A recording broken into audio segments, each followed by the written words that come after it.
Blessed good morning to everyone. Morning. Magandang umaga po sa ating lahat. Tunay nga ang Panginoon ay mabuti at kapangyarihan dahil hindi naging hadlang ang pag-ulan upang hindi siya papurihan ngayong araw. Purihin ang Panginoon. Ihanda po natin ang ating mga puso't isipan sa pagsamba sa ating Diyos, sa pag-awit, sa panalangin, sa pagbibigay, at sa pakikinig ng kanyang salita. Sa Diyos ang kapurihan at kalutihan. Tumayo po tayong lahat para sa ating call to worship.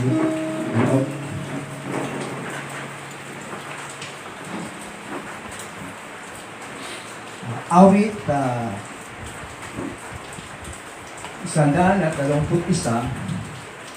Doon sa mga burol, ako'y napatingin, sasaklolo sa akin, saan man ang gagawin. Ang hangad kong itulong kay Yahweh, magmumula sa Diyos na lumikha ng langit at ng lupa.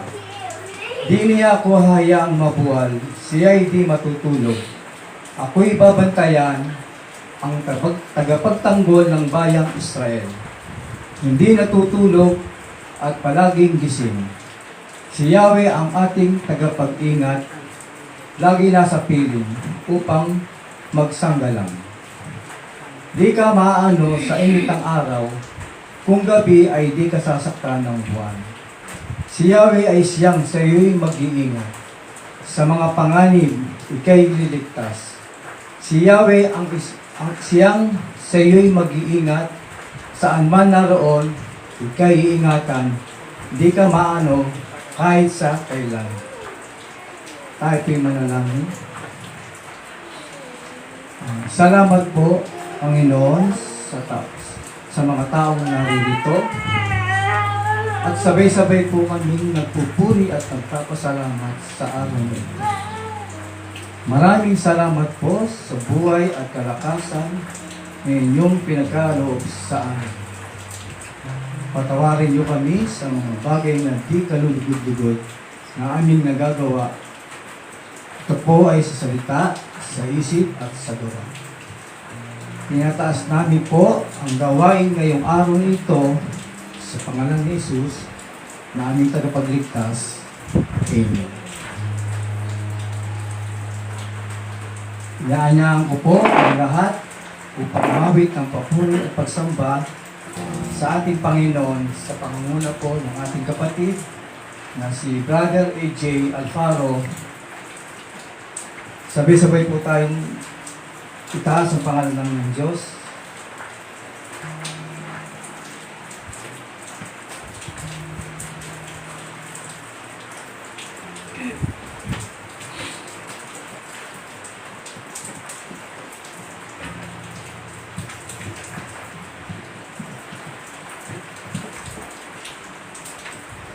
Morning po sa ating lahat. Morning. Psalms 121 verses 3 to 6 says, He will not let your foot be moved. He who keeps you will not slumber. Behold, he who keeps Israel will neither slumber nor sleep. The Lord is your keeper. The Lord is your shade on your right hand. The sun shall not strike you by day, nor the moon by night. Ang paglalakbay noong unang panahon ay hindi madali at may dalang mga panganib. Mainit ang klima sa araw, maaari ka namang salakayin ng mga tulisan o mababangis na hayop sa gabi. Ngunit ayon sa mga awit, si Yahweh ang tanging saklolo. Siya ang nag-iingat sa kanyang mga hinirang at nilapit niya sa kanya. Hindi siya iidlip ni matutulog man. 2 beses ito idiniin ng mga awit at ito ang nais niyang ating tandaan. Ang pag-iingat ni Yahweh ay nakita natin nang tuparin ng Ama ang lahat ng kanyang pangako sa pagpapadala niya kay Kristo bilang tagapagligtas at tagatanggap ng parusa dahil sa ating mga kasalanan. Pinangako niya rin na pinagkakaloob niya na hindi tayo mapapahamak, kundi magkaroon ng buhay na walang hanggan kung tayo ay nasasampalataya sa Kanya, ayon sa John 3:16. Anumang pagsubok ang dumating ngayon, makakaasa tayo na tayo kanyang laging babantayan hanggang muli. Wala tayong dapat ikatakot, wala tayong dapat ipangamba. Di niya tayo pababayaan mawala sa kanya. Sapagkat sabi nga, natitiyak kong ang kamatayan, ang buhay, ang mga anghel, ang mga pamunuan, ang mga bagay sa kasalukuyan, ang mga bagay na darating, ang mga kapangyarihan, ang kataasan, ang kalaliman, o ang alinmang nilalang ay hindi makapag-iwalay sa atin sa pag-ibig ng Diyos. Pag-ibig na ipinadama niya sa atin sa pamagitan ni Kristo Jesus na ating Panginoon. Kaya mga kapatid, halina at ibigay natin ng walang kapantay na pasasalamat at papuri sa ating Diyos na manlulubos. Let's sing, Come Behold the Wondrous Jesus.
All our help comes from the Lord, who the earth and sky has made.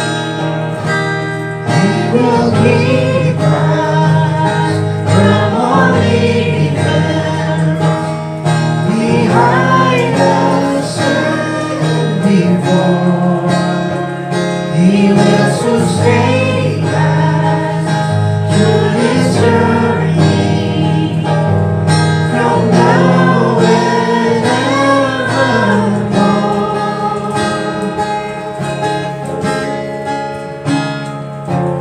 The Lord will never sleep. Our steps He has ordained. For the one who knows tonight is the somewhere garden.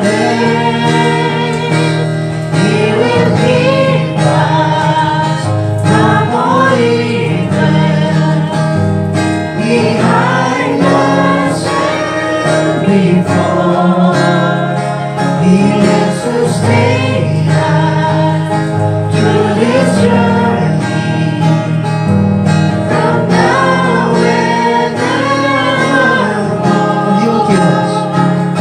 He will keep us from all evil, behind us and before. He will sustain us through this journey, from now and evermore. He will keep us. He will keep us from all evils, behind us and before. He will sustain us through this journey, from now and evermore. Kapag natin ang Panginoon.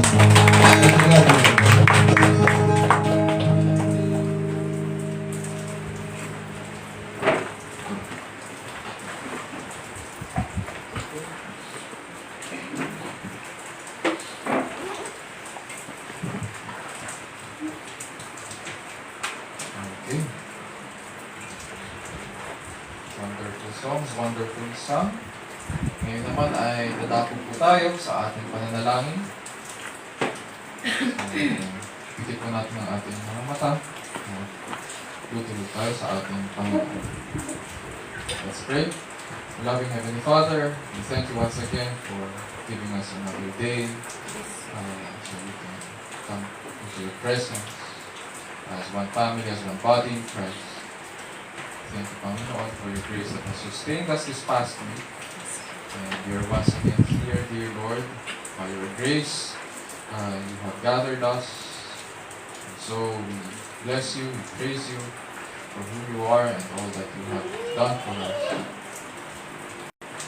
Dear Lord, we thank you for your provisions. We thank you that you continue to watch over us and keep us.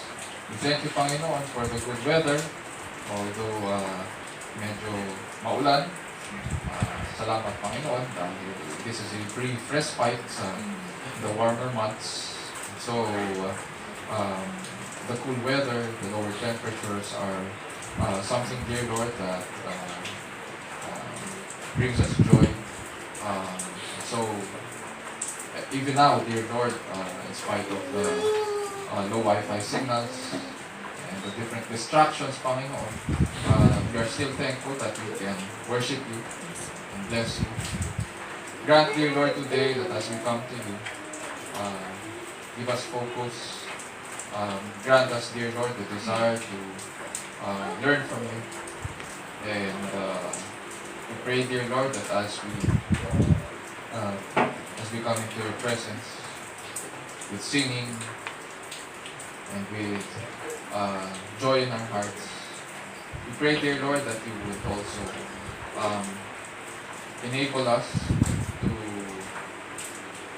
continue, Panginoon, in the ministry that you have granted us here at VPM. May we continue, Panginoon, sa pagpapahayag, pangangaral ng iyong salita, and yung good news. We pray, dear Lord, that we would also be able to teach this sa aming mga families so that we would point them to you and you alone.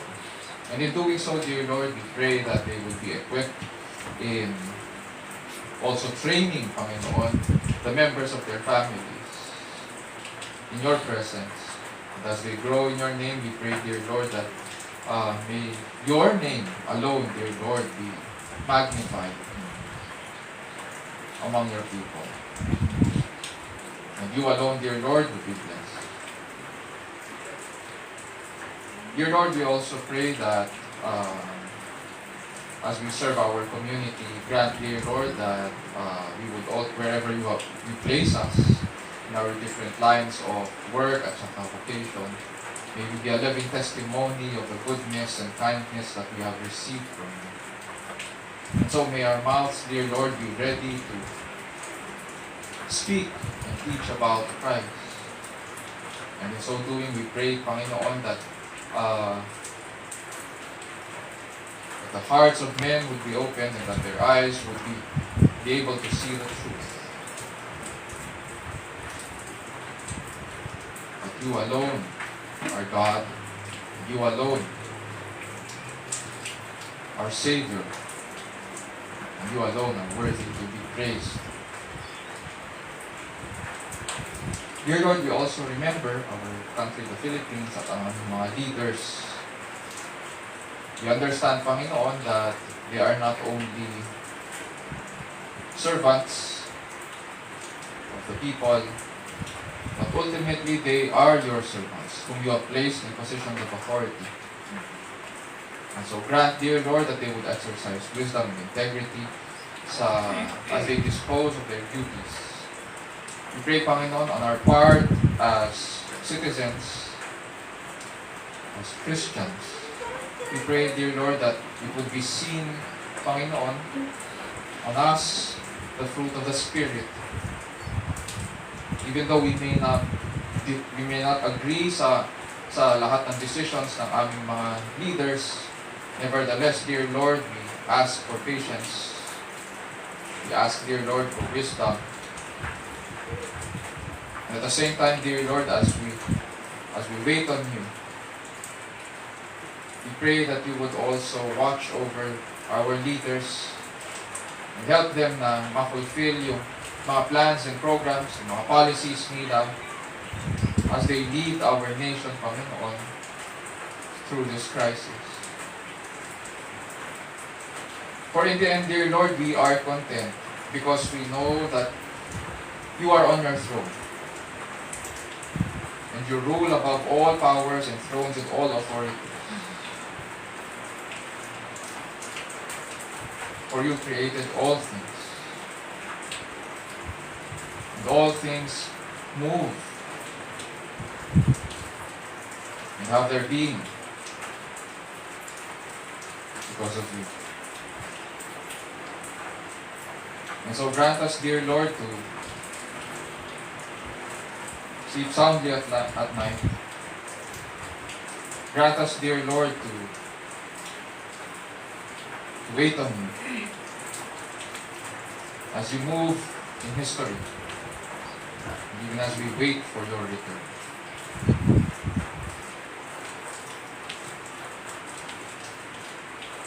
Dear Lord, we also pray for and bring to your feet our personal concerns.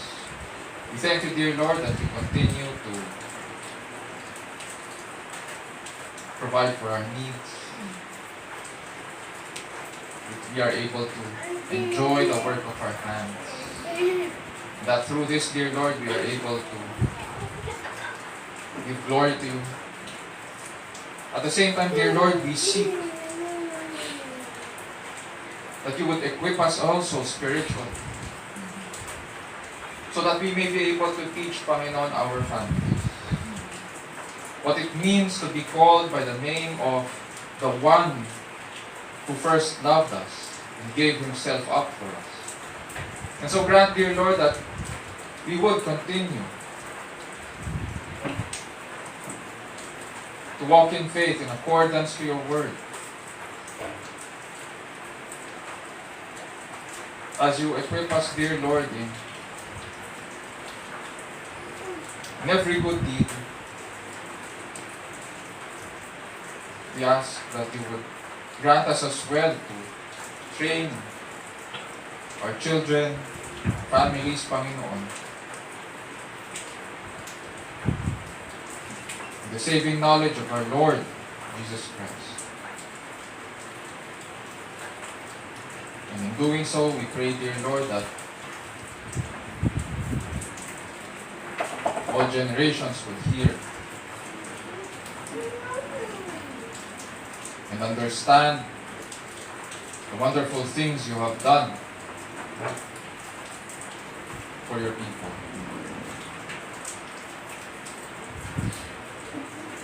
We pray, dear Lord, also for our students.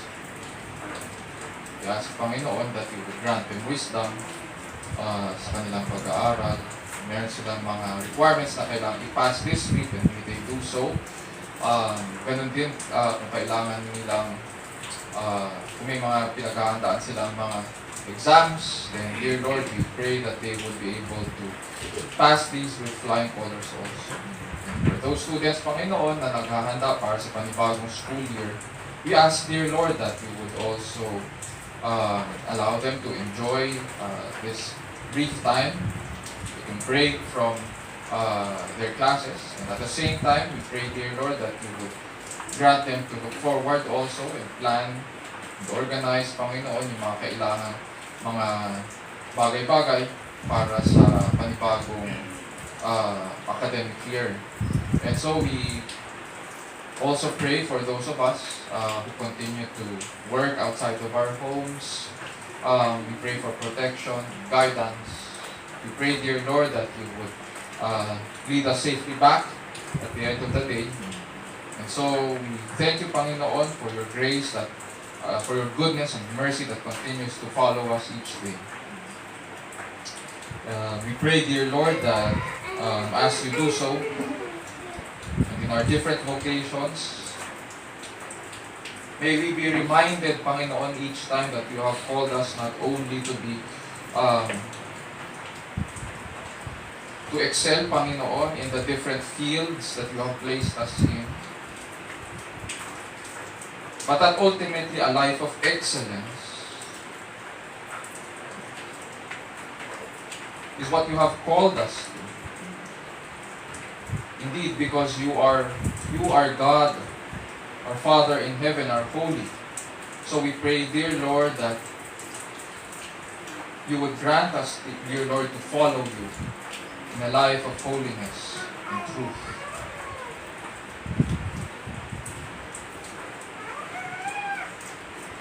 Dear Lord, we also pray for those of us who are sick today and could not join us. We pray that you will grant strength and healing. We pray that gumana, Panginoon, mag-respond ang kanilang katawan sa mga medicines that they're taking, and the rest that you would grant them. So we pray, dear Lord, for we pray for Dam Buenaventura. Thank you, dear Lord, dahil nagkaroon na siya ng operation para sa kanya papillary thyroid cancer. We ask, dear Lord, na maging maayos yung kanyang recovery also. We ask not only for recovery, but that in all this, dear Lord, we pray that she would come to the saving knowledge of Christ. And dear Lord, we pray that we would also be ready to preach you and you alone.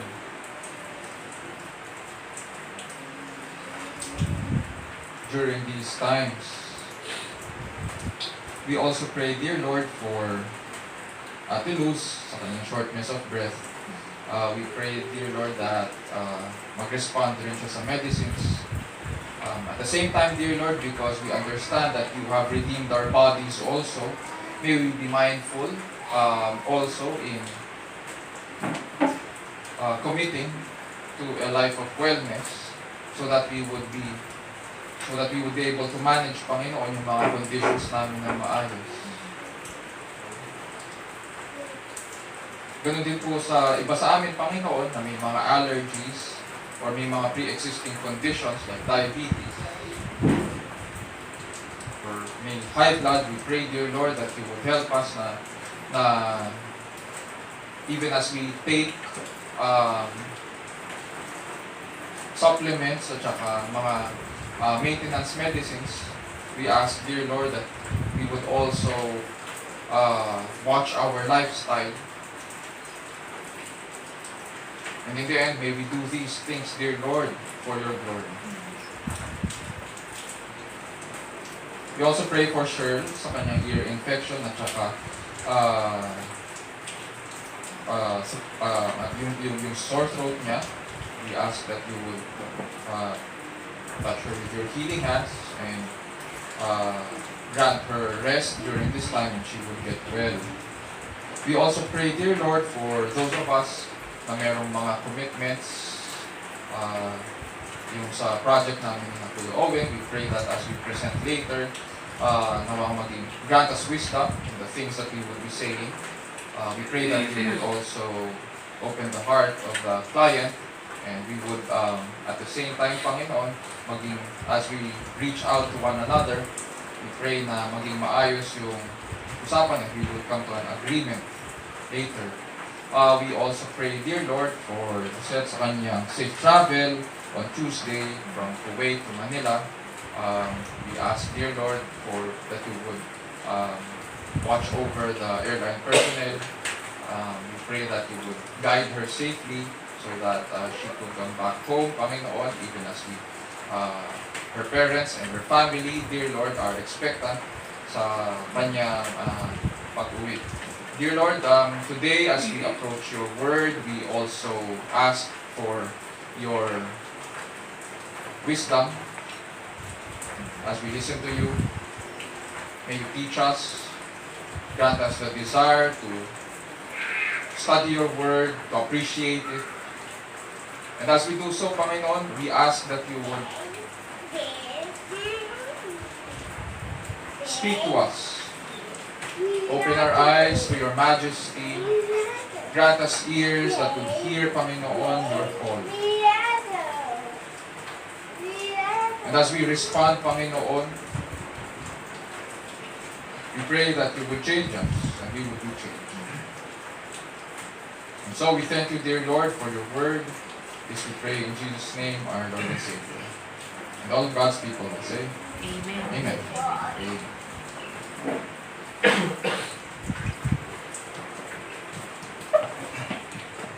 Ngayon po ay dadako na po tayo sa pagbasa ng salita ng Diyos na magmumula sa John chapter 14 verses 20 to 27. Sa pangunguna po ng ating kapatid na si Helen Staden, tumali po tayo lahat sa pagpagalang sa ating Diyos.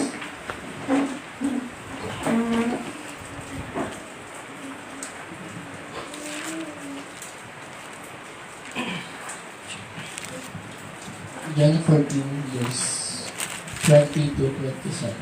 Tapos na siya. In that day, you will know that I am in my Father, and you in me, and I in you. Whoever has my commandments and keeps them, he it is who loves me, and he who loves me will be loved by my Father, and I will love him and manifest myself to him.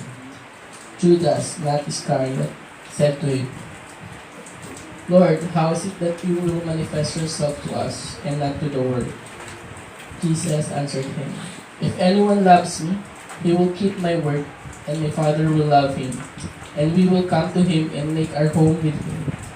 Whoever does not love me does not keep my words, and the word that you hear is not mine, but the Father's who sent me.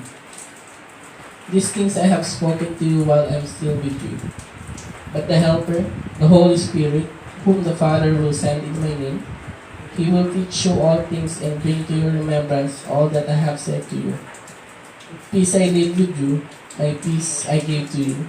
Not as the world gives do I give to you. Let not your hearts be troubled, neither let them be afraid. Ito ang salita ng Panginoon, pilihin ang ating Diyos. Pakasino po.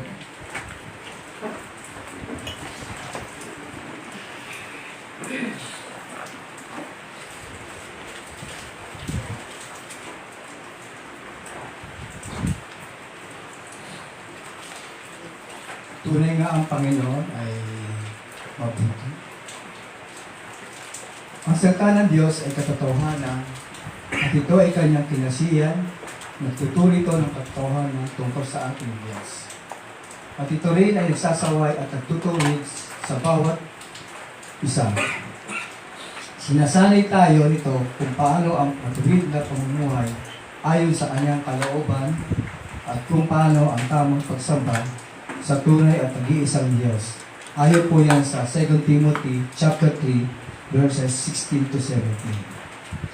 Ngayon po ay hatid sa atin ng ating pastor, Pastor Raymond Benzer, ang salita ng Diyos mula sa ating binasa sa John 14:20 to 27.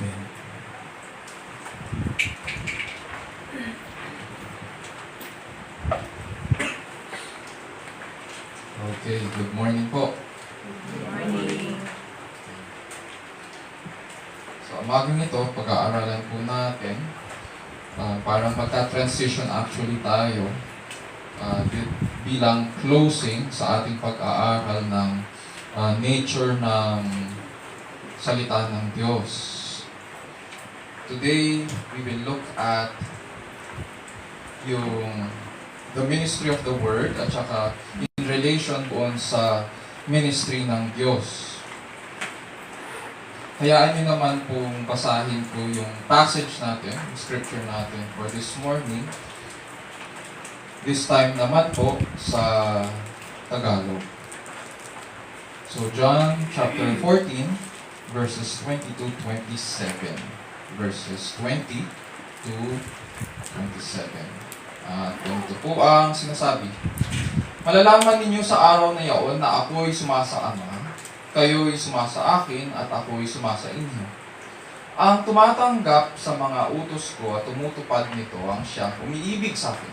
Ang umiibig sa akin ay iibigin ng aking Ama, iibigin ko rin siya, at ako'y lubusang magpapakilala sa Kanya. Tinanong siya ni Judas, hindi ang Iscariote, Panginoon, bakit po sa amin lamang kayo magpapakilala ng lubusan at hindi sa sanlibutan? Sumagot si Jesus, ang umiibig sa akin ay tutupad ng aking salita, iibigin siya ng aking Ama, at kami sa Kanya at mananahan sa Kanya. Ang hindi umiibig sa akin ay hindi tumutupad sa aking mga salita. Hindi akin ang salitang narinig niyo, kundi sa Amang nagsugo sa akin. Sinabi ko sa inyo ang mga bagay na ito samantalang kasama pa ninyo ako. Ngunit ang patnubay, ang Espiritu Santo na susuguin ng Ama sa pangalan ko, ang siyang magtuturo sa inyo ng lahat ng bagay at magpapaalala ng lahat ng sinabi ko sa inyo. Kapayapaan ang iniiwan ko sa inyo. Ang aking kapayapaan ang ibinibigay ko sa inyo. Hindi ito katulad ng binibigay ng sanlibutan. Huwag kayong mabalisa, huwag kayong matakot. Ito po ang salita ng Diyos, purihin ang Panginoon. Sinasabi po natin na ang instrument na ginagamit ng Diyos para i-conform tayo sa larawan ni Kristo ay ang Kanyang salita. Sapagkat dito sa Kanyang salita, makikita natin ang Kanyang kalooban, at nabanggit din ni Kuya Owen kanina, ito ay Kanyang kinasihan or in-inspire niya. Pag sinabing in-inspire sa original language, ito ay nagmula sa Kanyang bibig. So, dahil dito, ito ay malaking pakinabang ngayon para sa pagiging sakdal ng tagasunod ni Kristo. Tinuturuan tayong lubos sa lahat ng mga gawang mabuti.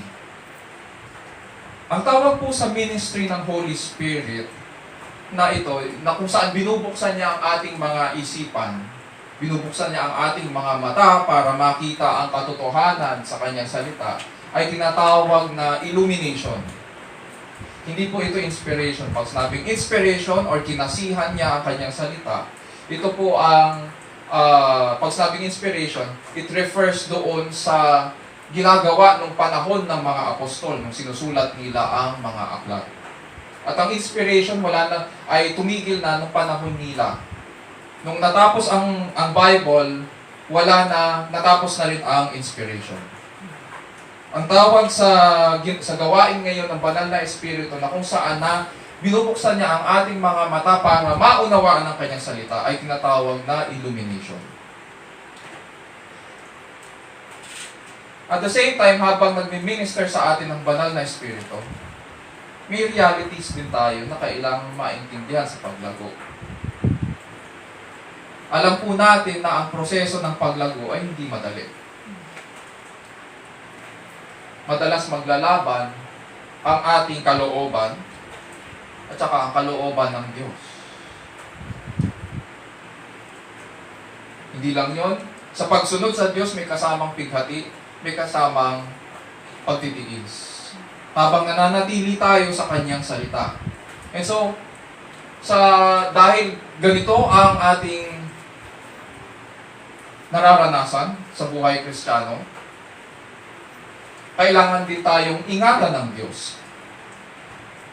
Sabi po ni J.D. Greer, isang pastor at saka theologian, sa kanyang article, The Word of God or Spirit of God, sabi niya, the vibrant Christian life is a union of clarity in the Word and openness to the Spirit.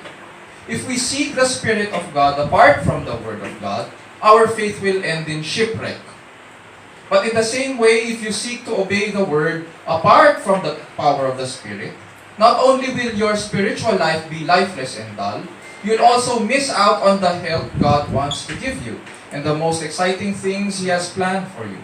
You'll miss out on the dynamism of relationship. Sa umagang ito, susubukan po nating pag-aralan ang ministeryo ng Banal na Espiritu at kung paano niya tayo iniingatan kay Kristo at kung ano ang relationship nito sa ministry of the Word at kung paano ngayon tayo tutugon sa mga ministries na ito. So friends, brothers and sisters, sa ating pag-aaral ngayon, panalangin ko po na makilala natin ang Panginoon ay Diyos ng katotohanan at nais niyang maunawaan natin ang Kanyang katotohanan.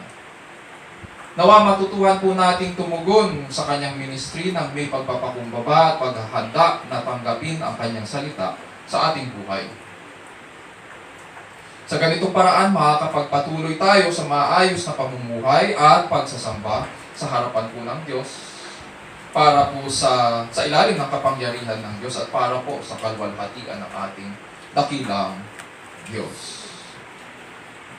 Ganito ngayon ang magiging question natin sa scriptures for this morning. When the Holy Spirit comes, how will He minister to God's people so that they are kept in the midst of suffering? When the Holy Spirit comes, how will He minister to God's people so that they are kept in the midst of suffering? Katulad ng nabanggit ko kanina, i-examine po natin ang relationship ng ministry of the Word at saka ang ministry of the Spirit. Punta tayo sa verses 20 to 21 ng John chapter 14.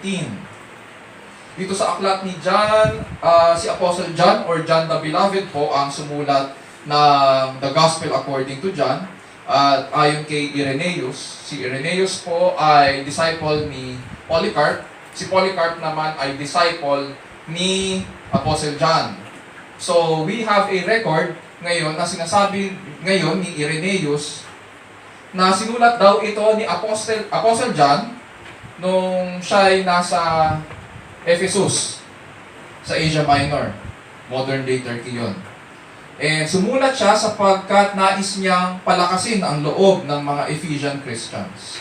Dahil left and right ang pag-uusig sa kanila ng mga cult worshippers ng emperor. Si Emperor Domitian yung umuusig sa mga Christians ng time na ito. At syempre, yung mga rejections na nanggagaling sa mga bulaan tulad ng mga Gnostics ng panahon ito. Which leads us dito sa verses 20 to 21. Ganito po ang sinasabi. In that day you will know that I am in my Father, and you in me, and I in you. He who has my commandments and keeps them is the one who loves me. And he who loves me will be loved by my Father, and I will love him and will disclose myself to him.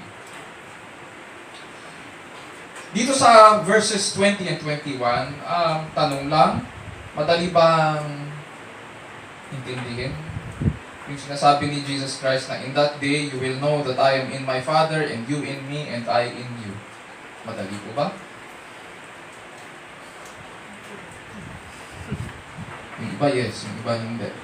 Okay. Actually, hindi. Kahit ako, hirap eh. Nang sinabi ito ng Panginoong Hesukristo, it was the feast of the Passover. Matatandaan naman natin yung Passover, ito ay yung celebration na ginawa ng Panginoon sa Israel nung sila'y nasa Ehipto. So, ganun yung inaalala nila dito sa feast na ito at kumakain sila. Nasa upper room ngayon, ang Panginoong Hesukristo at ang kanyang 12 alagad. Actually, nabawasan to. At mababanggit mamaya kung bakit bawas ito. Kakatapos lang nila kumain. At naging concerned ngayon ang Panginoong Hesus dahil nga nasabi niya sa kanila na papaalis na siya. Hindi na siya magtatagal. Ngunit hindi po niya silang iiwan na nangungulila. At hihilingin daw niya sa kanyang ama na magpapadala siya ng helper. Na siyang mananahan sa kanila at magiging kasama nila magpakailanman. Itong binabanggit na helper na ito sa John chapter 14 ay ang tinatawag na banal na espiritu. Bagamat ang espiritu ay hindi raw tanggap ng sanlibutan sapagkat hindi siya nakikita ni nakikilala nito, sa araw daw na pumarito ang espiritu at manahan sa kanila, magkakaroon daw sila ng panibagong kaalaman. Ano kaya itong kaalamang ito? Sabi ng Panginoon, verse 20, in that day you will know. Ano yung kaalamang yun? What will they know? That I am in my Father, and you in me, and I in you. Sa mga tuwid, ang mangyayari daw pag bumaba ang banal na espiritu, bubuksan daw niya ang isipan ng mga alagad ng Panginoon. At makikilala nila, makikita nila na mayroon silang panibagong pagsasama. Ituturo raw ng Espiritu na si Kristo ay sumasa Ama, at sila raw ay sumasa Kanya, at siya'y sasa kanila. Ang hirap, ano? Ang ibig lang sabihin nito, this is actually a language na de-describe nung pagiging intimate nila sa isa't isa. Pagiging close nila sa isa't isa. Sa atin, pag meron kang matalik na kaibigan, pwedeng sabihin na kaano mo lang siya, di ba? Ka-close mo siya. Lahat ng mga sikreto niya, sikreto mo, alam niya at alam mo rin ang mga sikreto niya. Pero more than that, pag biblical closeness ang pinag-uusapan or biblical fellowship ang pinag-uusapan, pati buhay sinishare. Kaya makita natin dito, sabi ni Hesukristo, siya ay sumasa Ama. At ano daw? At sumasa Kanya daw sila at sila'y isa sa Kanya. Parang, pag inisip mo yung ganitong klaseng language, sa ibang theologians, ang sinasabi nila, itong ginagawa ng Trinity, wherein the Father is in the Son is in the Father, at pinapadala nila ang banal na Espiritu. This is called the divine dance. In their happiness and in their love, parang sumasayaw daw sila in fellowship. At itong pag-ibig nila sa isa't isa nag-overflow sa mga tagasunod ng Panginoong Hesukristo. And so this describes yung close relationship between the Father and the Son, at saka yung closeness natin kay Jesucristo. At dahil mananahan daw ang Espiritu sa kanila magpakailanman, itong fellowship natin kay Jesucristo ay mananatili magpakailanman. Itong fellowship natin sa Espiritu Santo at sa Ama ay mananatili magpakailanman. Pagkatapos niya sabihin ito, sinabi niya naman niya po in verse 21, "If you love me, you will keep my commandments." Actually, itong sinabi niya ito sa verse 21, inulit lang niya from verse 15. Pero dinagdagan niya. Sabi niya, "And he who loves me will be loved by my Father, and I will love him and will disclose myself to him." Bakit kaya ganun? Bakit niya inulit tapos dinagdagan niya? Sa Bible, kapag paulit-ulit ang mga salita, pag paulit-ulit ang mga pangungusap, ibig sabihin, nagbibigay diin yun. Do not miss this, sinasabi ni Jesucristo. Importanteng matandaan natin ito. Mahalaga ang bagay na ito. Para sa atin na inaantok, huwag niyong tutulugan ang bagay na ito. Do not miss this. And so, binigyan niyang diin ang bagay na ito. Na ang ating pagmamahal sa Kanya ay nakikita sa pagsunod sa Kanyang mga utos. Hindi natin pwedeng sabihin na minamahal natin siya. Pero hindi tayo sumusunod. Siya, sa makatuwid, ang nagde-define kung paano natin siya mahalin. Hindi tayo. Siya ang nagsasabi, siya ang nagtatakda kung paano natin siya mamahalin, kung paano natin ipapakita ang pagmamahal natin sa Kanya. At ang sinabi niya, "If you love me, you will keep my commandments."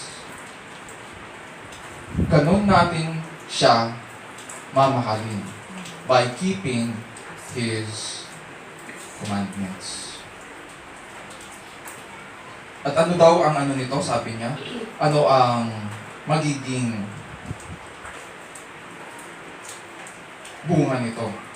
Lahat ng umiibig sa Kanya ay iibigin ng aking Ama. Iibigin ko rin siya. At ako'y lubusang magpapakilala sa Kanya.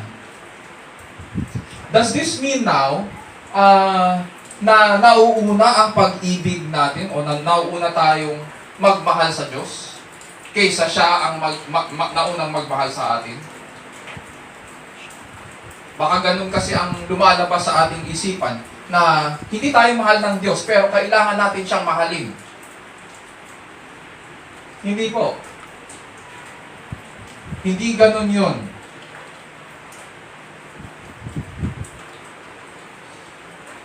Sa 1 John 4:10, sinasabi po, "In this is love, not that we love God." Si John pa rin ang sumusulat nito.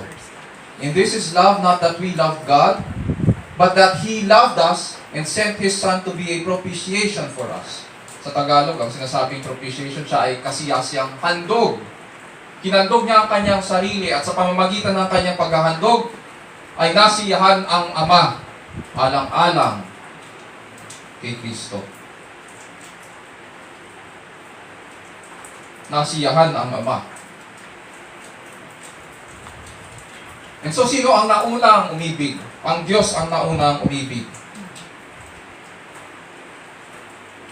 Hindi tayo. Nauna niya tayong mahalin at pinahayag niya ang lawak at lalim ng kanyang pag-ibig sa pamamagitan ng buhay at kamatayan ni Kristo. Kung ganun pala, na nauna tayong ibigin ng Diyos, ano ang ibig sabihin dito ni Kristo? Ang ibig lang sabihin, siguro tingnan natin in the negative muna. Hindi nito ibig sabihin na porket sumusunod tayo sa mga inutos ni Kristo, ay mas lalo tayong mamahalin ng Diyos. Hindi po nagbabago ang Diyos. And therefore, hindi rin nagbabago ang kanyang pag-ibig. Once na nagpasya ang Diyos na ibigin tayo ayon sa kanyang biyaya, nasa superlative na ang kanyang pag-ibig sa atin. Hindi yun umuunti, hindi yun lumalawak, hindi nagbabago. Sapagkat ang Diyos ay hindi nagbabago. Ang ibig lang sabihin ni Apostol Juan dito, in the positive, is that the more we obey Christ and conform our life sa Kanyang salita, the more na nagiging familiar tayo ngayon sa pag-ibig ng Ama sa atin. Uulitin ko, the more na sumusunod tayo sa Kanyang salita, the more na tumatalima tayo sa Kanyang mga utos, the more na nagiging familiar tayo sa pag-ibig ng Ama sa atin. Dahil nga si Kristo po ang kapahayagan ng Ama. And so lalo nating nakikilala si Kristo. Lubusan nating nakikilala siya. At ganito ine-express ni Apostle John ngayon ang paglago sa pananampalataya. Pagkilala kay Kristo. Oo nga naman. Hindi mo pwedeng sabihin na lumalago ka sa pananampalataya, pero ang pagkakilala mo lang kay Kristo ay tao. Tapos kasama lang niya ang 12 apostles. Pero hindi mo alam ang kanyang ginawa, ang kanyang binayad, ang hinarap niya na sa galit ng Diyos. Hindi mo pwedeng sabihin na lumalago ka, pero hindi ka sumusunod sa kanyang salita. Hindi mo pwedeng sabihin na lumalago ka nang hindi mo kilala ang Panginoon at tagapagligtas. Ganyan ang paglago ayon kay Apostol Juan.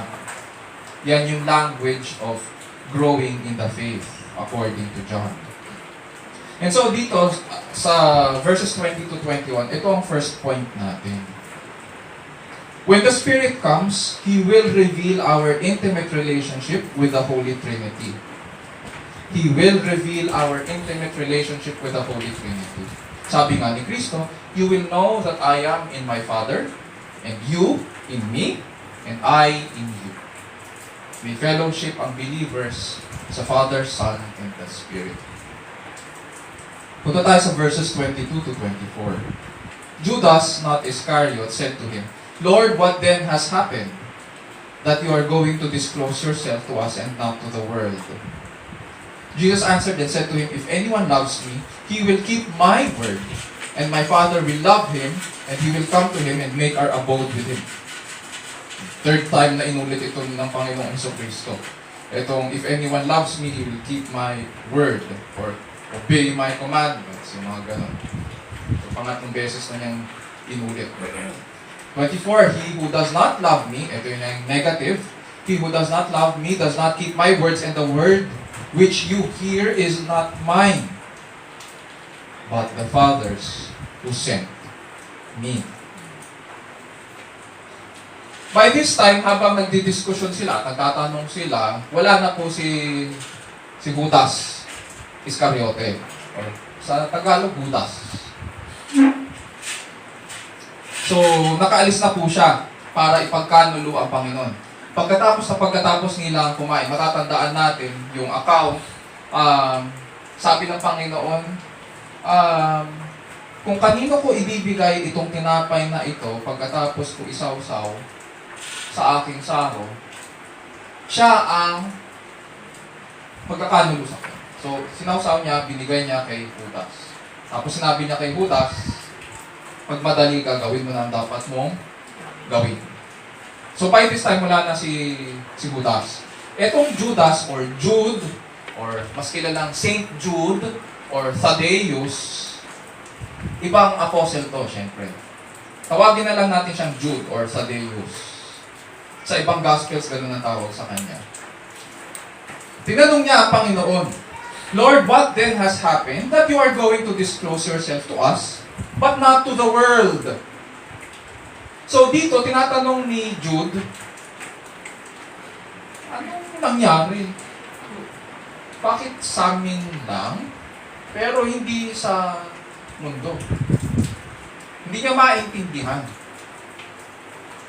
kung bakit kailangang umalis ngayon ng Panginoon, tapos pagkaalis niya, ipapahayag niya ang kanyang sarili sa mga apostol lang, pero hindi sa buong mundo. Tingnan natin, sinagot po ba ito ng Panginoon? verse 23. Sabi ng Panginoon, if anyone loves me, he will keep my word, and my Father will love him, and we will come to him, and make our abode with him. Or, pwede nyo sabihin, lagyan nyo ng, pwede nyo sulatan yung Bible nyo, lagyan nyo, and we will make our home with him. Or our dwelling place. Verse 24, he who does not love me does not keep my words. And the word which you hear is not mine, but the Father's who sent me. Based dito sa sagot ng Panginoon, hindi niya sinagot directly yung tanong ni Jude. Pero muli niyang diniin ang tungkol sa pagmamahal sa Kanya at ang pagtupad ng Kanyang salita. Sa makatuwid, hindi po natin maaaring sabihin na mahal natin si Kristo. Hindi natin pwedeng sabihin na nananalig tayo sa Kanya. Hindi natin maaaring sabihin na nagpapatuloy tayo sa Kanya. Hindi natin pwedeng sabihin na niligtas niya tayo. Hindi natin din pwedeng sabihin na kay Kristo tayo kung hindi naman tayo nagpapasakop sa Kanyang salita. Walang ganun. Tapos, pinaliwanag niya.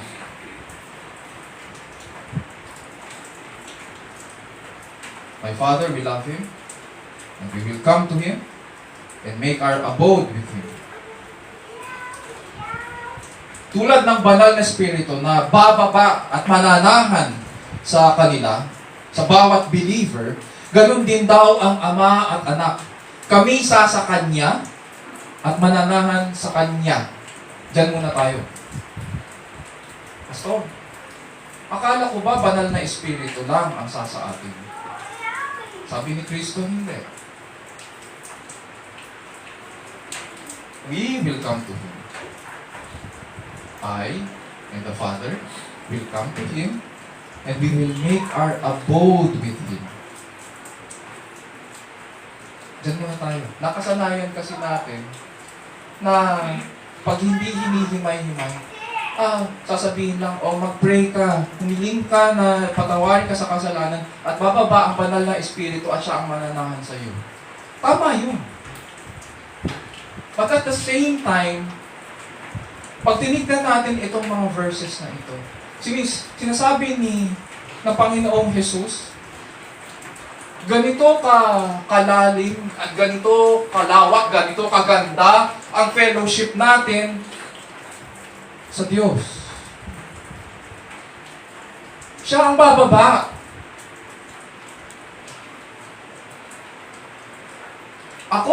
Sabi ni Kristo, kailangan kong umalis. Kailangan kong umakyat. Pero isusugo ng Ama, pupunta ang banal na Espiritu at mananahan sa inyo. At kapag nanahan sa inyo ang banal na Espiritu, pupunta rin kami ng Ama at sa inyo. Wow. Ibig sabihin, saan ngayon mananahan? Saan ngayon gagawin ng Diyos ang kanyang tahanan? Hindi sa templo. Bagamat nung unang panahon ay ginawa nila ang tabernakulo, diba? May tolda silang ginawa, malaking tolda, doon sa labas ng kampo, at doon sila, kapag nais nilang mag-inquire sa Diyos, pupunta sila doon at bababa yung haliging ulap. Diba? Later on, nang nakapasok sila sa Kanaan, nagtayo sila ng templo. Yung symbol ng kanilang fellowship sa Diyos. Pero wala na yun ngayon. Sabi rin ng Panginoon, doon sa babae sa balon, time will come that my worshipers will not worship on this mountain or doon sa Jerusalem. But God seeks worshipers who worship Him in spirit and in truth. At dito sinasabi ng Panginoong Jesus sa kanyang mga alagad, saan daw ang templo ng Diyos? Saan sila mananahan? Saan niya gagawin ang kanyang tahanan? Sabi dyan,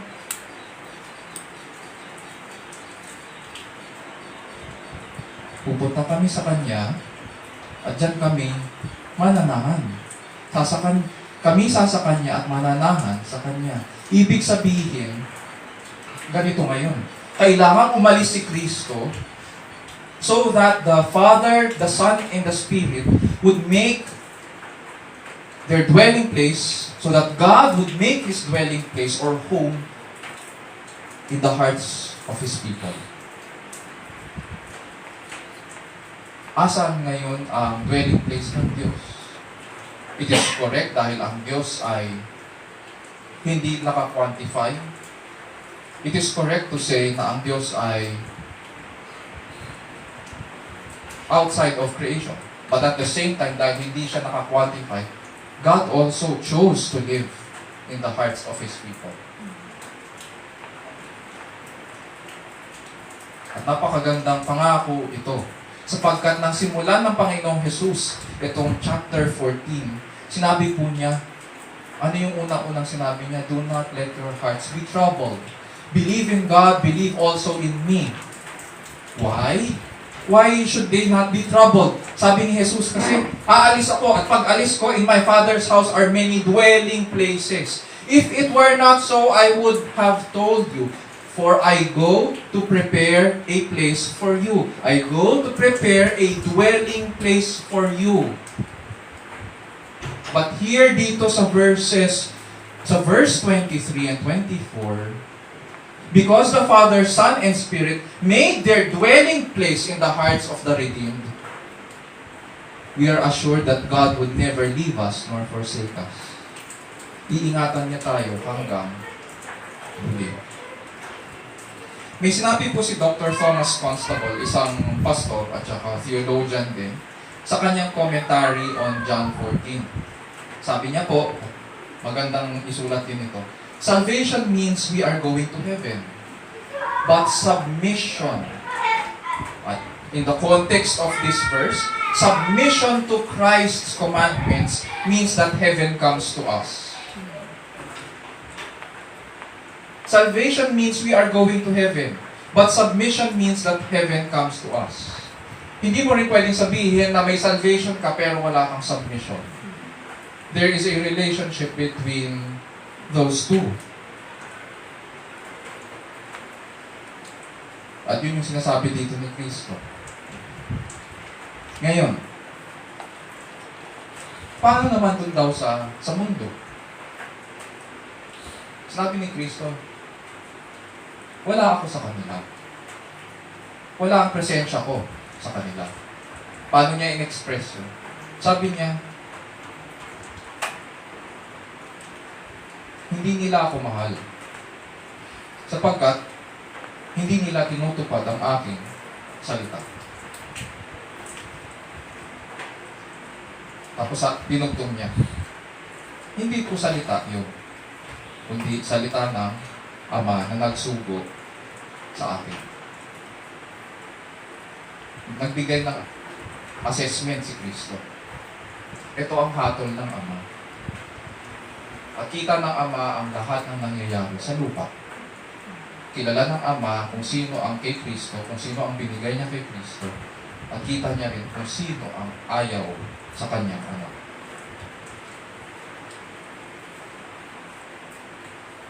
Punta tayo sa verses 22 to 24. Or rather, ito pala yung second point. Verses 22 to 24. When the Spirit comes, God would make His home in His people forever. When the Spirit comes, God would make His home in His people forever.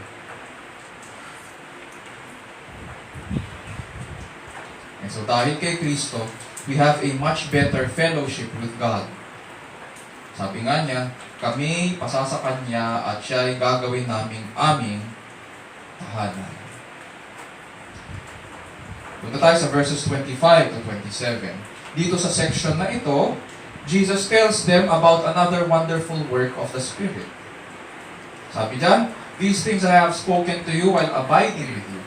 But the Helper, the Holy Spirit, whom the Father will send in my name, He will teach you all things and bring to your remembrance all that I said to you.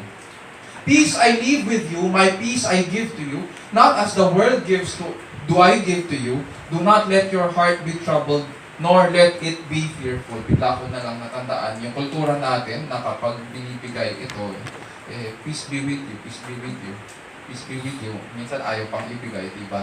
Mababaw ang definition natin ng peace. Minsan, pag nahihiya pa, ayaw pang harapin yung, diba? Ganun na lang, diba? Mababaw ang definition natin ng peace.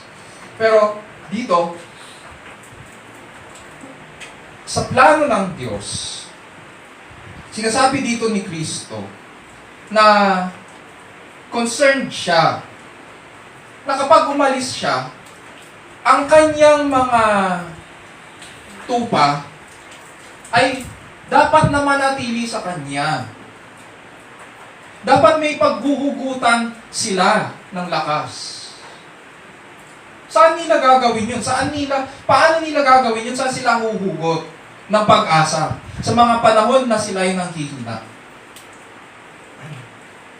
Sabi ni Kristo, all these things I have spoken to you while abiding with you. Saan sila huhugot? Sa kanyang salita.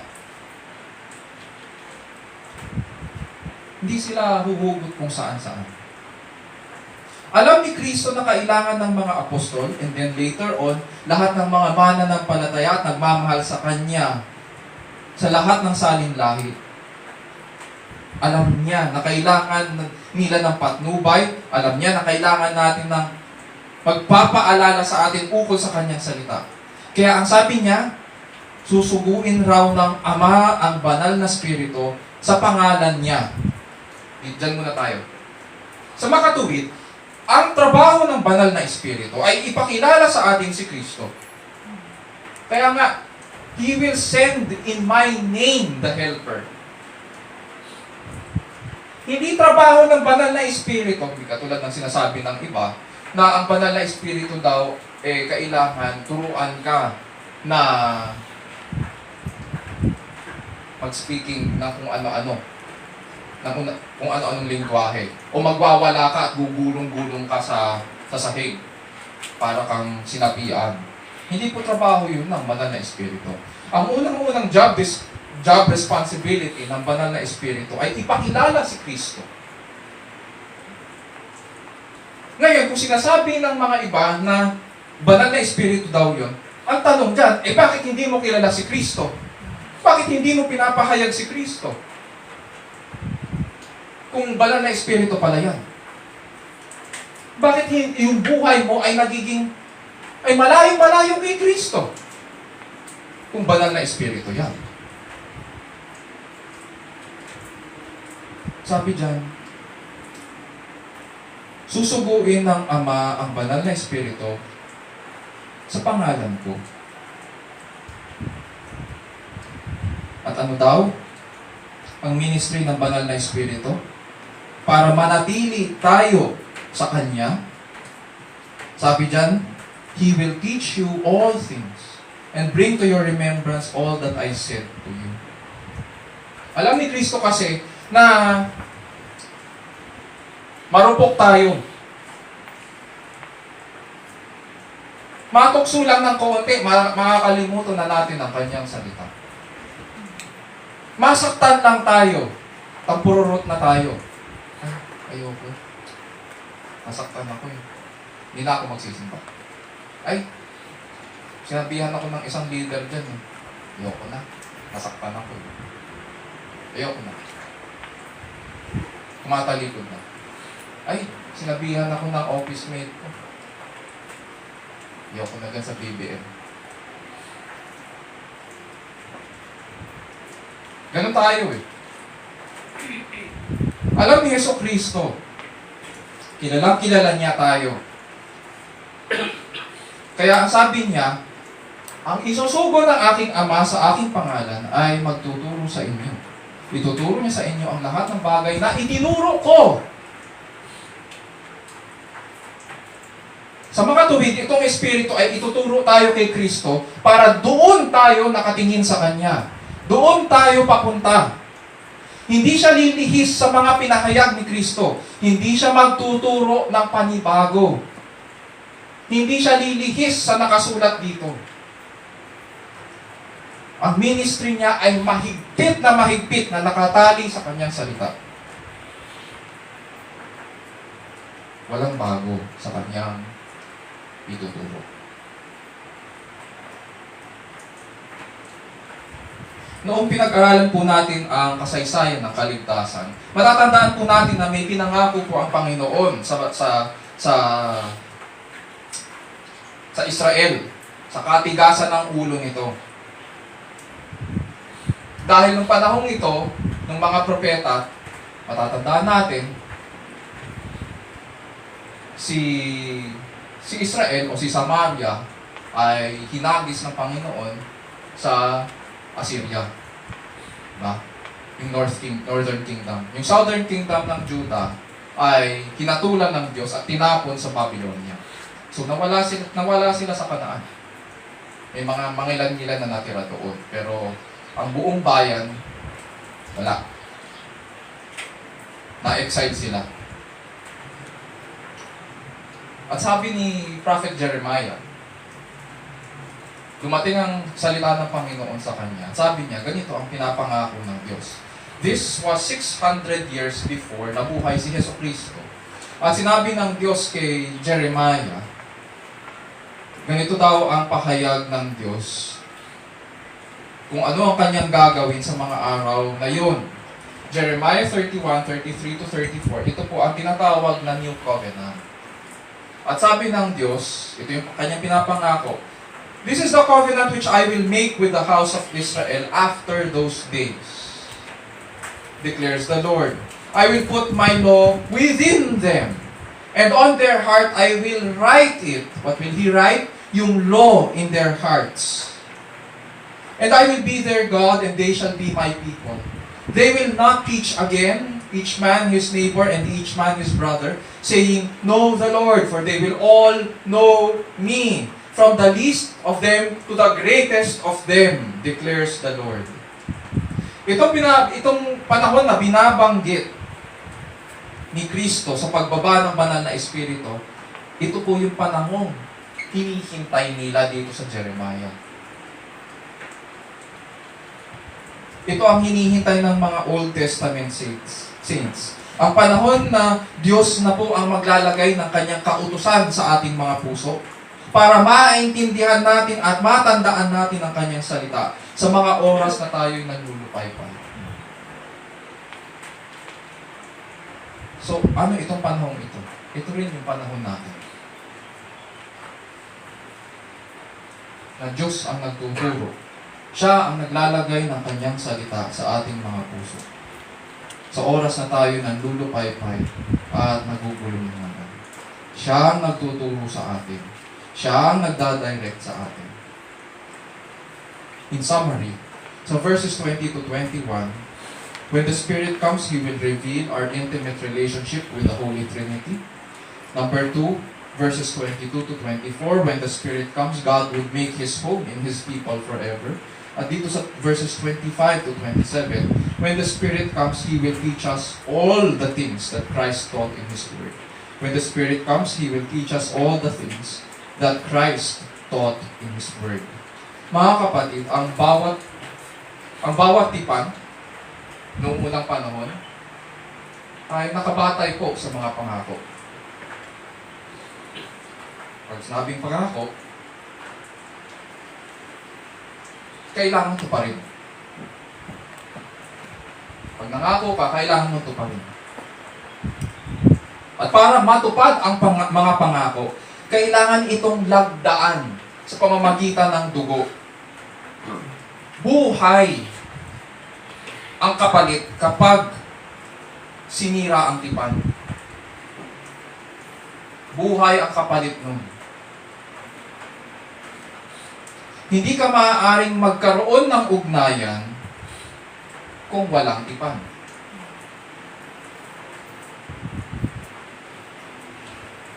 Kaya nga tinawag na New Covenant. Sabi ng Panginoon kay Jeremiah, in those days, nangangako ako. At itong New Covenant na ito ay nilagdaan ng Panginoong Jesus. Hindi mo pwedeng sabihin na nagkaroon ng tipan pero walang ginawa si Kristo. meron siyang ginawa. Nilagdaan niya ito sa pamamagitan ng kanyang dugo. Siya po ang namatay para sa atin. May tipan po tayo sa Diyos. Ang buong sangkatauhan mayroon. Ano yun? Yun yung covenant kay Adam. Yun yung covenant kay Noah. Sinira natin yung lahat. Hindi tayo tumupad. At ngayon, kailangan magbayad ang tao. Pero sabi ng Diyos, sa aking awa, patadala ko si Kristo. Imbis na tao ang magbayad sa pamamagitan ng kanyang dugo dahil sinira niya ang aking tipan, si Kristo ang maglalagda. At itong bagong tipan ay pinatupad ni Kristo sa kanyang dugo. Kaya nga diba, every time na tayo ay magtitipon, every time na tayo ay magpapanal ng hapunan, pag tinataas ang saraw, ano sinasabi? This is the new covenant in my blood. Dahil sa Kanya, lahat ng new covenant blessings ay napasa atin. At dahil sa Kanya, masasabi natin na may ugnayan tayo sa Panginoong Diyos. Dahil sa ginawa ni Yesu Cristo. Ngayon mga kapatid, dahil alam natin ang bagay na ito, paano ngayon tayo tutugon sa ministry of the Word at saka sa ministry ng Banal na Espiritu?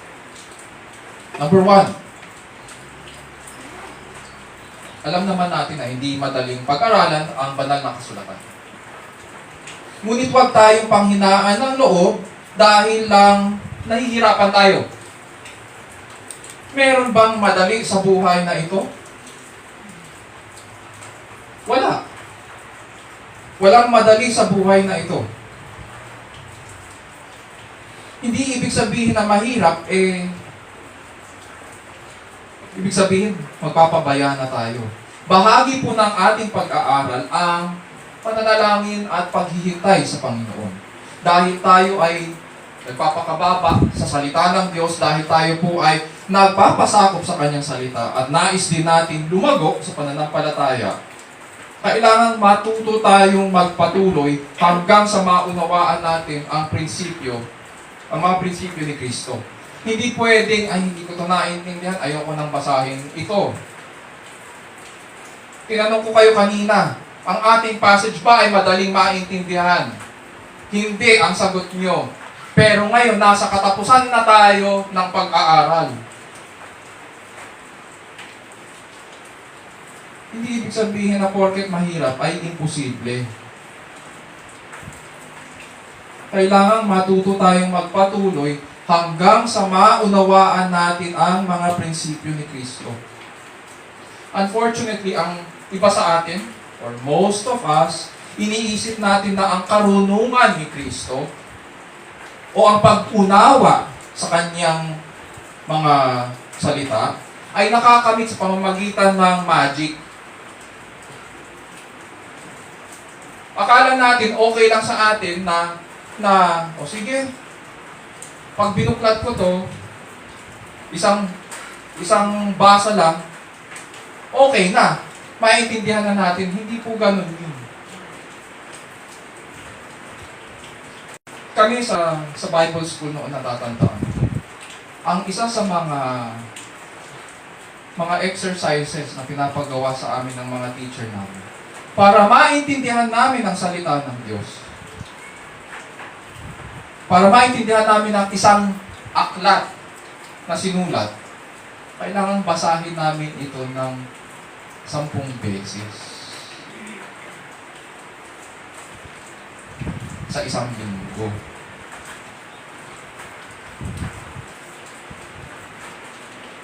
Hindi pwedeng isa. Hindi nangyayari, hindi magic yan.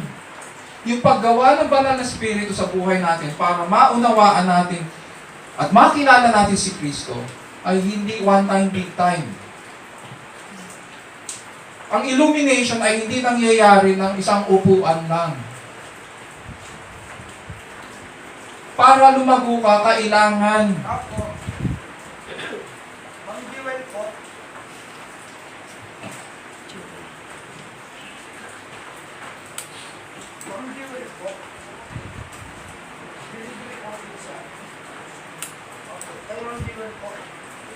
kailangan natin magtiyaga.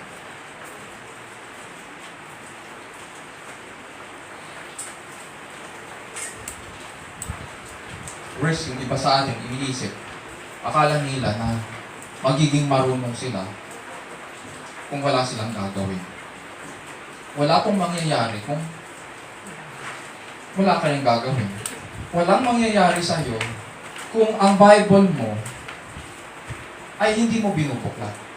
Walang mangyayari sa'yo kung ang Bible mo ay nasa isang tabi lang. Meron siguro, mag-iipon lang yan ng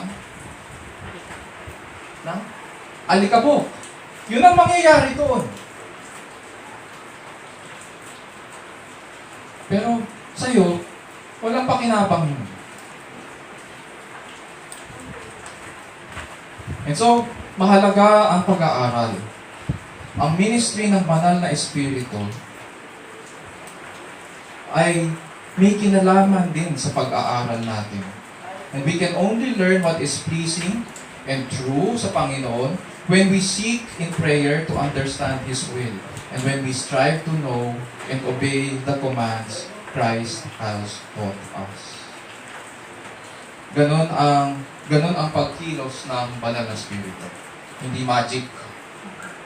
Pangalawa, karaniwan po sa atin ang pagkakaintindi sa kapayapaan na sinasabi dito ng Panginoon ay absence of war, walang kaguluhan. Pero natutuhan po natin yung ganitong konsepto kasi na make peace, not war. Pag sinabing, itigil nyo na yung kaguluhan na yan sa Middle East kasi gusto natin ng kapayapaan. O tigilan na natin yung mga yung alitan natin sa China kasi gusto natin ng mapayapang relations sa China. Hindi ganun yun dito. Itong konsepto ng walang war ay natutunan po natin sa mga Griego.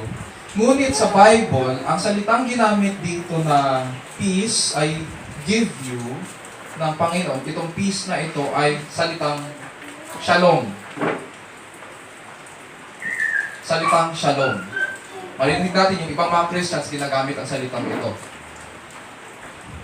Itong salitang shalom ay blessing na nagmumula sa ating ugnayan sa Diyos. Ito ay bunga na pinagkakaloob ng banal na espiritu, di ba? Ano yung bunga na yun?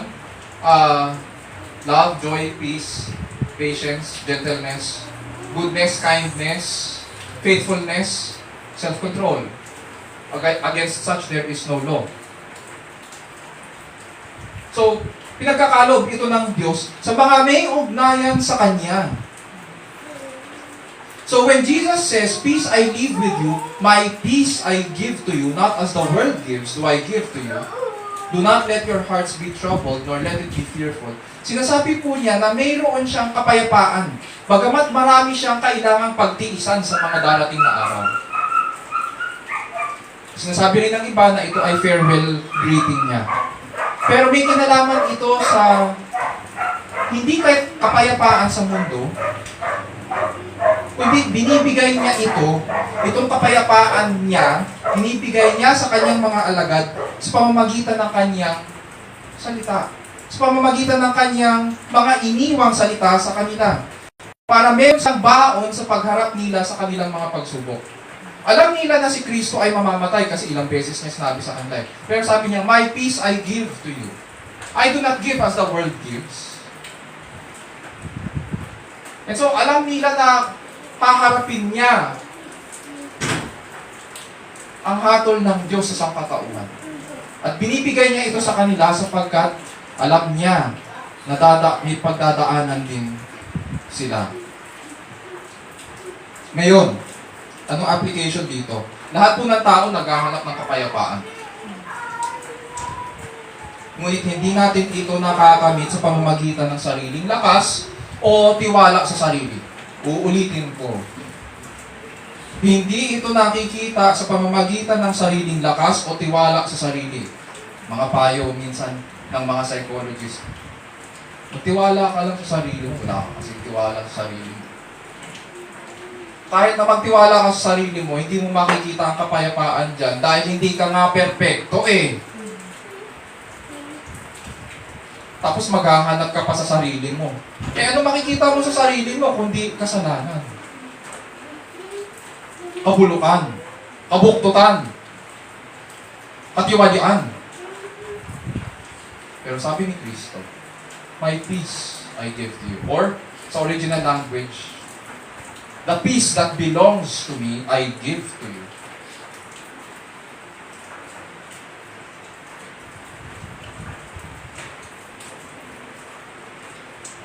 Itong kapayapaan ay sa Kanya, hindi sa mundo. At binibigay niya ito sa Kanyang mga alagad sa pamamagitan ng Kanyang mga sinalita. Lahat tayo naghahanap ng kapayapaan, ngunit hindi natin ito nakakamit sa tiwala natin sa ating mga sarili.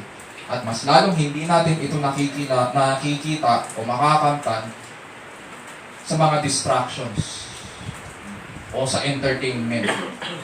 Ay, pagod na pagod ako. Ang gulo-gulo dito sa bahay, manonood mo na ako kay Vice Ganda. Kahit manood ka kay Vice Ganda, sa pagpatay mo uli niyan, pag-X mo ng screen mo, nandyan pa rin ang problema. Ang tanong, saan mo ba hahanapin ang kapayapaan?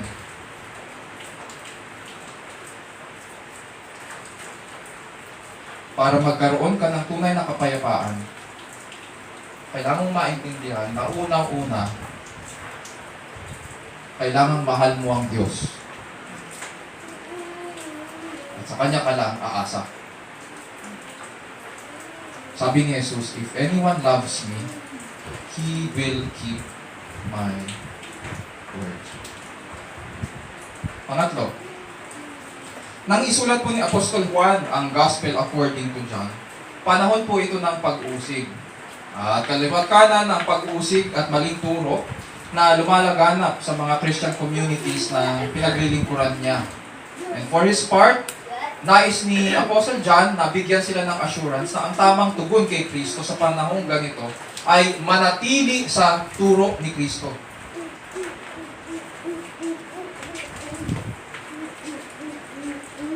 Sa gitna ng kaguluhan, sa gitna ng mga pag-uusig, sa gitna ng mga pagsubok, ang dapat na ginagawa, ang dapat na tugon natin ay manatili sa turo ni Kristo.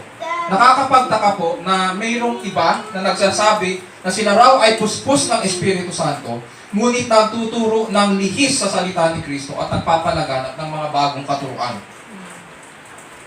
Isa sa mga tests ngayon, at tuturuan ko po kayo, isa sa mga tests para malaman na ang isang pastor o teacher ay na kay Kristo ay ang test of consistency.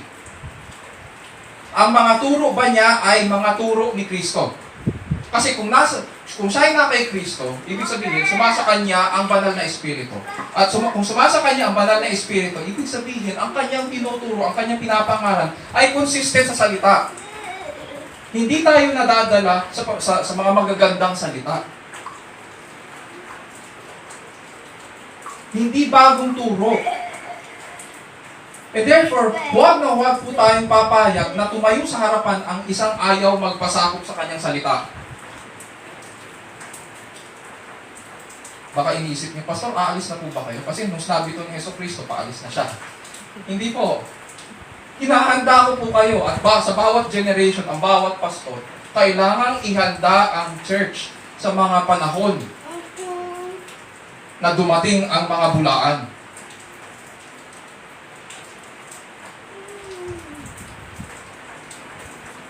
Huwag po kayong papayag na tumayo sa inyong harapan ang isang ayaw magpasakop sa salita o ayaw manatili sa salita. Ililihis tayo ng bulaan at idadamay niya kayo sa kanyang kasinungalingan.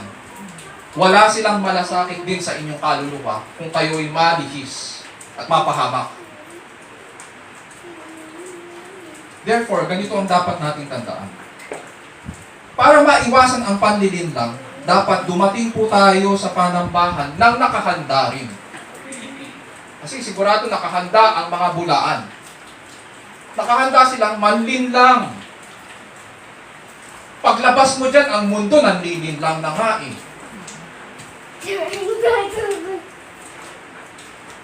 Therefore, pagpunta natin sa panambahan, dapat po tayong nakahanda. Ano po ba ang ibig kong sabihin ito? Yes, nag-aaral tayo at yun yung ginagawa natin ngayon. Yes, nananalangin tayo. Mayroon tayo nun. Ngunit kung hindi naman natin inayos ang ating schedule para sa Sunday, hindi ko nalaman na ganito pala ang mangyayari kanina. Nakatakot-takot ang technical difficulty natin kanina. Pero ang tanong, ganito. Kung hindi naman natin inayos ang ating schedule para sa Sunday, such that pagdating ng araw ng pagsamba, doon ang daming distractions. Kesyo, I need a vacation after a vacation. Kesyo tayo, masakit ang aking katawan, kesyo. At iba't ibang alalahanin, paano po natin nasabi na nakapag-aral tayo sa salita kung distracted tayo? Isa pa. Paano po natin nasabi na handa tayong magsamba at mag-aral ng salita kung pupunta tayo sa church ng puyat at kulang sa tulog?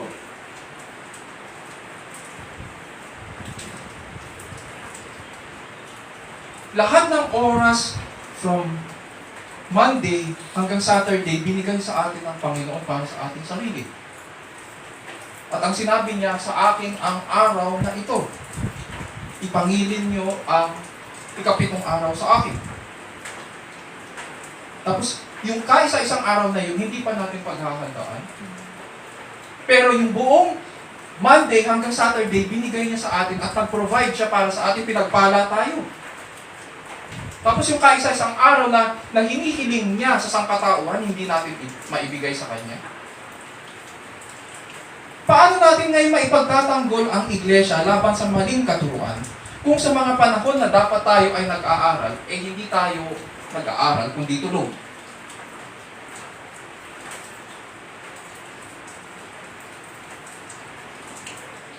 Mga kapatid, kailangan din angkop na paghahanda ang ating pagsamba at pag-aaral ng salita. Katulad ng estudyante tayo, naghahanda tayo. Ganun din sa buhay Kristiyano.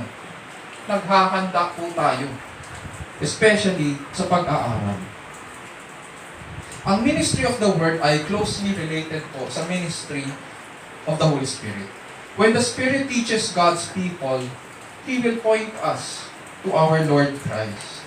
He will show us our new relationship with the Father, Son, and Spirit. And He will give us a hunger and an appreciation for God's Word so that the more we obey, the more we know about Christ. And when the Spirit teaches us, He makes heaven come to God's people. Isa puso natin ang mga bagay na ito at iukol po natin ang ating sarili sa dakila at tapat na Panginoon. Tayo manalangin. Our dear Lord, we thank you for your word. We thank you, dear Lord, for the promises that you have given your people about the coming of the Spirit. And we thank you, dear Lord, that in our time, we experience, Panginoon, these blessings in our lives. All because of what you have done for us in your life and death on the cross. And so we praise you. We adore you.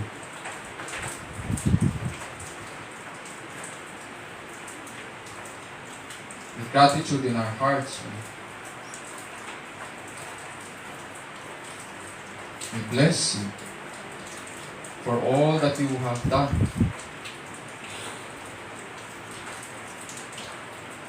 In Christ. And so we thank you, dear Lord, for the wonder of your new covenant promises to your people. That you have not only assured us, Panginoon, that you go to prepare a place for us, but at these dwelling places, Panginoon, you have caused to come to your people as well. For you said that will come to Him and make our abode with Him.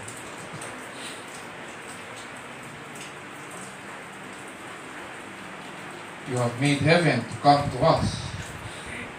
Sino ba kami, Panginoon? Sinners. And so we seek, dear Lord, your forgiveness. Just as Christ, whose work on the cross has earned for us the forgiveness of our sins and was raised for our justification. So we ask, dear Lord, that you would restore us, you would cleanse us with your word, that we might continue to walk in faith. Forgive us, dear Lord, as well for taking for granted itong mga promises. But that we are thankful that you have taught us this morning how beautiful are your promises. How beautiful is your plan for your people. That you want them, especially as they face yung trials and difficulties of the faith and life. You want them to continue in the faith. You want them to remain in you.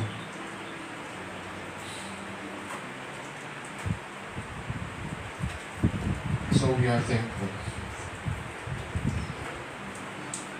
Grant, O Lord, that we would persevere in the faith, just as you continue to preserve us until the end. We thank you for the ministry of the Word, even as it is delivered to us through the ministry of the Holy Spirit, who was sent by the Father in the name of Christ. And so we thank you, dear Lord, for the work of the Father, Son, and Spirit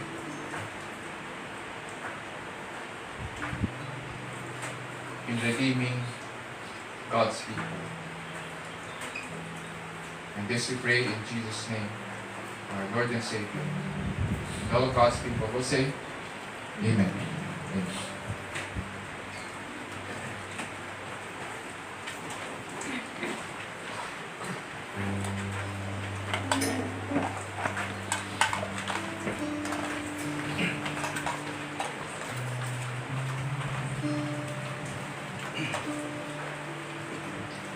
Nawa, ang banal na Espiritu ang siyang kumilos at tumulong sa atin sa araw na ito,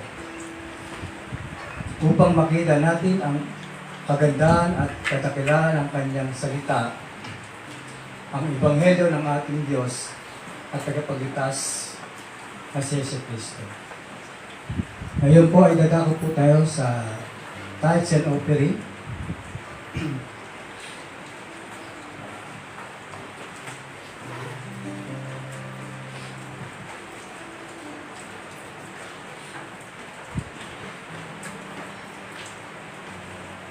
Ayon po sa 2 Corinthians chapter 8 verses 1 to 9, ito po ang sinasabi. Mga kapatid, nais naming malaman ninyo ang ipinakitang kagandahang loob ng Diyos sa mga iglesia ng Macedonia. Dumanas sila ng matinding kahirapan at ito'y isang mahigpit na pagsubok sa kanila. Ngunit sa kabila ng kanilang paghihikahos, masayang-masaya pa rin sila at bukas ang palad sa pagbibigay. Sila'y kusang loob na nagbigay, hindi lamang sa abot ng kanilang kaya, kundi higit pa. Alam ko ito sapagkat mahigpit nilang ipinakiusap sa amin na sila'y bigyan ng pagkakataon makatulong sa mga kapatiran na taga-Jerusalem. At higit sa inaasahan namin, inilaan nila ang kanilang sarili una sa Panginoon. At pagkatapos sa amin, ayon sa kalooban ng Diyos, kaya pinakiusapan namin si Tito dahil siya ang nagsimula ng gawain ito, na kayo'y tulungan niyang hanggang sa malubos ang pagkakawang gawa ninyong ito.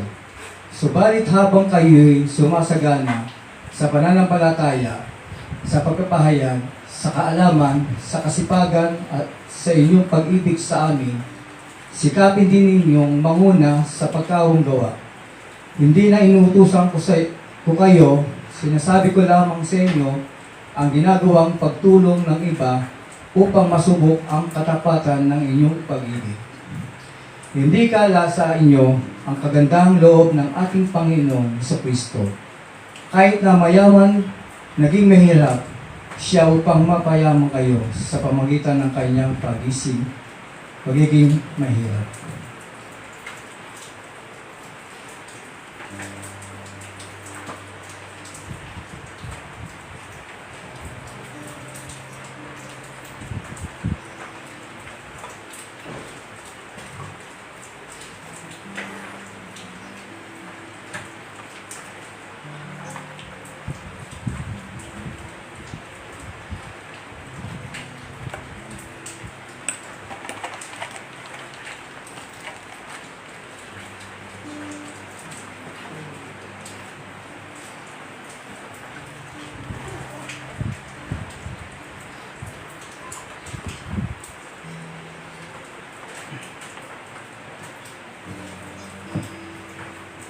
Tayo po'y tumayo at ating ulitin ang doxology. Praise God from whom all blessings flow. Praise Him, all creatures here below. Praise Him above, ye heavenly hosts. Praise Father, Son, and Holy Ghost. Amen.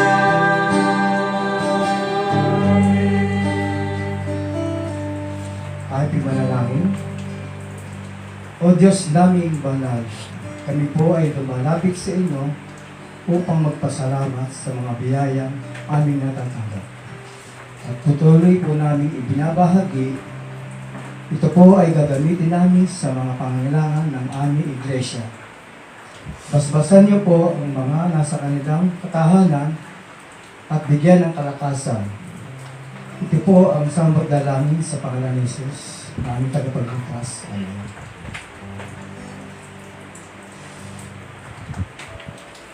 At ito pong tinatawag ng ating pastor para sa closing and benediction.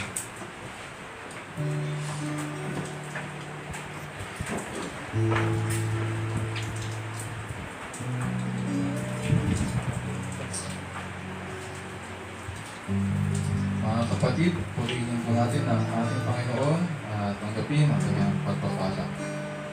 Now to Him who is able to establish you according to my gospel and the preaching of Jesus Christ, according to the revelation of the mystery which has been kept secret for long ages past, but now is manifested and by the scriptures of the prophets, according to the commandment of the eternal God, has been made known to all the nations, leading to obedience of faith. To the only wise God, through Jesus Christ, be the glory forever. Amen.